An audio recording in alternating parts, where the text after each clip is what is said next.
Please note, The Phantom Lover was published in 1921 and may contain period-typical racism, sexism, or other disquieting content. Hi, I'm Morgan, and today I will be reading from The Phantom Lover by Ruby M. Ayres. And the chapter I will be reading is Chapter 34. June's friendship with Mr. George P. Rochester grew apace. Mickey's introductions are always a success, she told Esther, and Mickey likes him too, awfully. Mr. Rochester is round at Mickey's rooms nearly every night. They're ever such pals. Are they? Said Esther. The mention of Mickey's name always seemed to make her heart quiver. She wondered if June knew why he never came to the house now, and what she thought about it all. In her own mind, she was sure that Mickey had cast her off, and the knowledge left her with a sense of desolation. She never spoke of him unless June did so first, and she tried never to think of him. But Mickey was a personality not to be lightly dismissed from memory, and he haunted her thoughts, waking and sleeping. If I could only get some work, she told herself, it would be better. It's so dreadful having nothing to do. She had applied to Eldred's unsuccessfully. She had climbed the narrow stairs of the agency a dozen times, only to be met with rebuff. You refused an excellent post I offered to you, she was told icily. I'm not likely to be able to find you such another. June coaxed her into helping with the swindle. If you don't, I'll have to pay someone else to do it, she declared. And oh, Esther, don't be so proud. So Esther gave in. She filled the little mauve pots with a profound skin food and fastened on lids and labels with her till her head swam.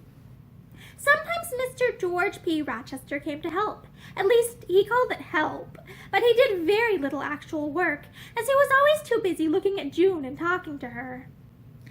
Has he suggested the partnership yet? Esther asked one night. June flushed rosily. Don't be absurd, she answered, and something in her voice woke a little note of fear in Esther's heart. Was she to lose June too? Was there to be nothing left to her in all the world? Her hand shook as she went on mechanically filling the row of little mauve pots. Esther, said June suddenly, how long is it since you saw Mickey? There was a little pause. Then Esther said constrainedly, I've never seen him since we came back from Paris. She waited a moment. Why? She asked with an effort. June kept her eyes bent on her work. Because I haven't seen him myself for nearly a week, she said slowly, and I hear that he's running around with that Dallin girl again.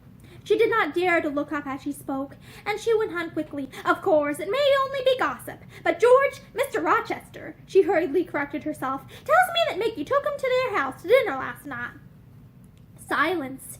June filled pots at random, wildly, then Esther spoke. I've done 8 dozen, she said. Do you think that is enough to go on with? June raised her eyes guiltily. Then suddenly she pushed the laden tray from her and ran round to Esther. Oh, she said impulsively, if only you could have made yourself care for him. She put her arms round the younger girl's unresponsive figure. I want you to be happy too, so badly. She went on earnestly. I don't mean to tell you yet, but I must somehow. George, Mr. Rochester, she broke off, laughing and crying together. The man's a perfect disgrace, she protested. I told him so, too. I've only known him 3 weeks, and she raised tear-drowned eyes to Esther's face. What can you do when a man that size kisses you? She demanded. Esther had to laugh. Why, do what you did, she said. Kiss him in return. June wiped her eyes and laughed, and shed more tears. I never meant to marry anyone, she said angrily, but the dreadful creature seems to want me so desperately badly. I'm really utterly miserable, only. Oh, June, said Esther. So I am, at least. June looked up and suddenly laughed. I'm not, she said. I'm a wicked liar, but oh, such a gloriously happy wicked liar. And it's all entirely due to me, Mickey said when June rang him up the following morning to tell him the news. I introduced you. What do I get out of it all? I should like to know. His voice was playful, but June took him seriously. Oh, Mickey, if you could only be as happy as I am, she said eagerly. Mickey laughed. If witches were horses, my dear, he said sententiously. But don't worry about me. I'm all right. Then to dinner tonight. No, not at the boarding house. We'll go to the Savoy, just to celebrate, we four. We four? Said Mickey sharply. Yes, I shall bring Esther, of course. There was the smallest possible pause. Then Mickey said, I'm sorry, but I've another engagement. I promised the Dellans to go with them to the Hoopers dance. June said, Hang the Dellans, and ran off in a huff.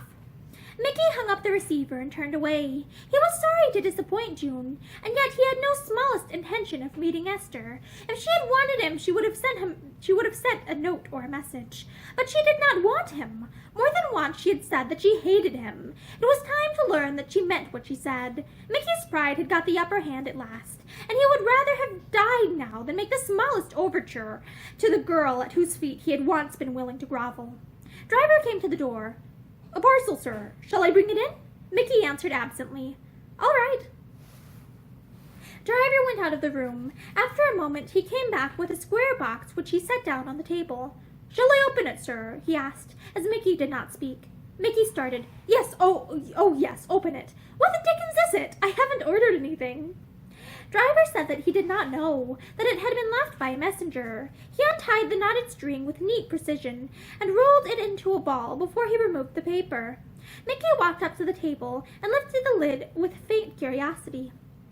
A fur coat? He said blankly. A fur... He stopped. For a moment he stood staring down into the box. Then he let the lid fall over it again. All right, you can go, he said. Driver walked to the door stoically, and Mickey went back to the fire. So she would not even keep the fur coat. She cared so little for him that she must needs send back his paltry gifts. What a fool he was to care, what a fool! Driver, coming back for a moment, stopped petrified in the doorway. Mickey was standing by the mantelpiece with his face buried in his arms. And that is the end of chapter 34. Thank you for listening to this chapter of The Phantom Lover by Ruby M. Ayres with me, and I hope that you have a great day.